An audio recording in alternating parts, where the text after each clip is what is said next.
ایک صحابی کی بیگم نے پیغام بھیجا، یا رسول اللہ میرا خامن مر رہا ہے، کلمہ نہیں پڑھ رہا۔ صحابیوں کے کلمہ نہیں پڑھ رہا، کمال، صحابی۔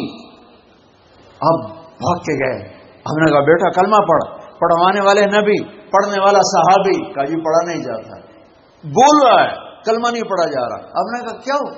کہا جی بس پڑھا نہیں جاتا۔ آپ نے فرمایا اس کے والدین میں کون زندہ ہے؟ کہا جی ماں زندہ ہے۔ تو آپ نے کہا اس کی ماں کو بلاؤ، وہ ماں آ گئی۔ آپ نے فرمایا علقمہ کی ماں تو بیٹے سے ناراض تو نہیں؟ سننا بچوں، غور سے سننا، یہ بچیاں بھی غور سے سننا۔ کہا جی میں ناراض ہوں، ناراض ہوں۔ کیا تجھے کیا ناراضگی ہے؟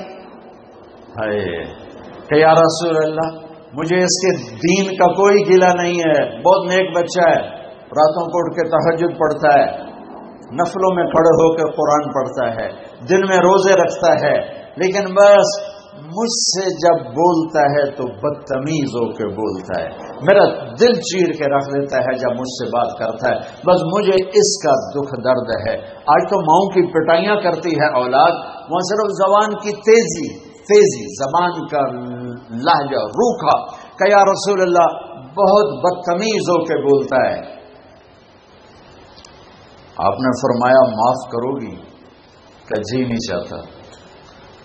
آپ نے فرمایا میں آگ لگاؤں تو سفارش کرو گی؟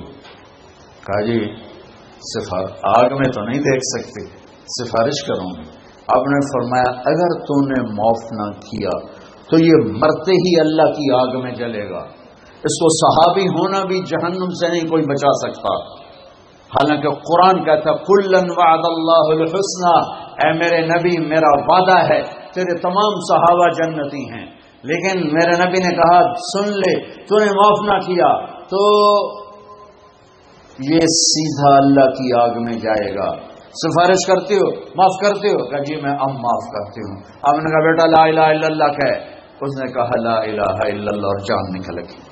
آپ نے اس کا جنازہ پڑھایا، اس کے دفن میں شریک ہوئے، اور پھر اعلان کیا اس کی قبر پہ کھڑے ہو کر جس نے ماں باپ کو دکھ دیا اس پہ اللہ کی لعنت، اس پہ فرشتوں کی لعنت، اس پہ زمین آسمان کی لعنت، ان کی نہ نماز قبول ہے، نہ روزہ قبول ہے، نہ صدقہ قبول ہے۔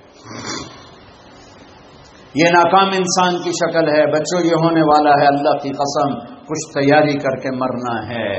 اللہ آپ کو بڑے عہدے دے، بڑی ڈگری